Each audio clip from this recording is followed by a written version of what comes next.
আসসালামু আলাইকুম, সবাই কেমন আছেন? আমি তো ভালো আছি আলহামদুলিল্লাহ। তো আমি আলিয়া বলতেছি আবুধাবি থেকে আরেকটা নতুন ব্লগ ভিডিও নিয়ে আপনাদের মাঝে আসলাম। আশা করি সবাই ভালো লাগবে। তো আজকে আমি এই রুমটা দেখাবো, বাচ্চাদের রুম। দেখেন রুমটা কীরকম জানাবেন কমেন্ট করে। এটা হচ্ছে পড়ার টেবিল, এখানে বসে বাচ্চা পড়ালেখা করে। আর এসে এখানে একটা ড্রেসিং টেবিল আছে সাদা, এই যে।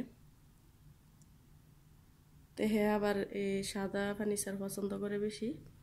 তো এখানে একটা পিঙ্ক কালার, এরা দুই বোন, দুনো বোন, এক বোন পিঙ্ক কালার আর এক বোন সাদা।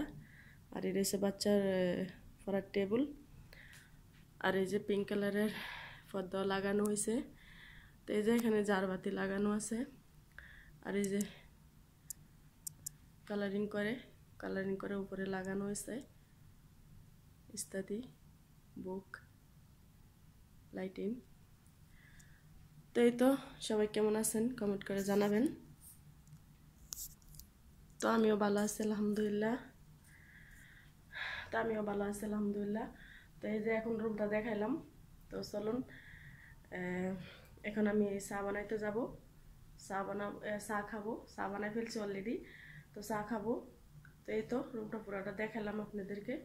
তো চলুন এখন চা বানাইতে যাই, চা খাবো আর কথা বলবো। তো দেখি, এখানে একটু লাইটটা, ওই যে একটা লাইট নষ্ট উপরে, তার জন্য আলো কম আসতেছে। তো চলেন কিচেনে যাই। কিচেনে অলরেডি আমি চা বানাই লাগছি।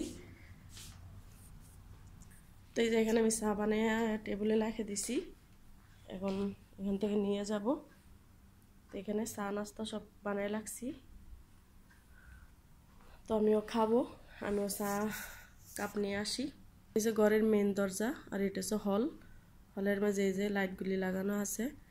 তো অনেক সুন্দর করে মোটিভেট করে লাগানো আছে সব কিছু। এটা হচ্ছে একটা কফির মেশিন, এই দেখেন যেখানে কফি বানায়, এটা মেশিন কফির। এটা হচ্ছে মেন মেশিন কফির। আর এই যে কফিগুলি, এগুলির ভিডিও কয়েকটা আমি দিয়েছি আপনাদেরকে, দেখবেন আমার সব ব্লগ ভিডিওতে। তো এই যে এখন আমি চা এখানে টেবিলে রাখছি, এখনো খাই।